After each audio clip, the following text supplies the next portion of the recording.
ekskavatorning cho'ntak modeli. Cho'ntak modelida haqida nima deymiz? Buni akkumulyatori 60 ga 32, 5 ta akkumulyator bo'ladi. Понижний повесчisi bor mana. Keyin mana bu yerda qo'shimcha nimalari bor.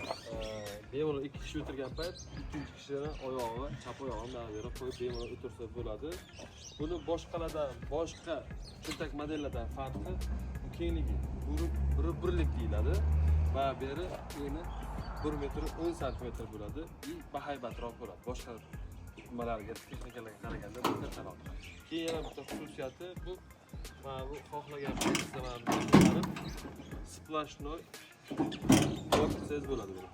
Mana keng bir texnika bo'ladi. Bu ham bemalol 300 kilogacha yuk tortadigan texnikamiz. Balonlarni aytadigan bo'lsak, 3,5 ga 12 balondan bo'ladi. Saka diskalik bo'ladi. Saka diskalik yaxshi tomoni, temir diskadan yaxshi tomoni zanglamaydi, tezlikka qayrilmaydi, sinmaydi. Keyin balon o'zidan o'zi havosini chiqarib yubormaydi. Chunki bularda beskamerli bo'ladi pokrishkalari. Shunaqa afzalliklari bor. Buni sifatini olinganlar qiladi. Kimdan kim qiziq bo'ladigan bo'lsa, pastda nomerlarni qoldiramiz. Operatorlarimizga bemalol aloqaga chiqsalaringiz bo'ladi.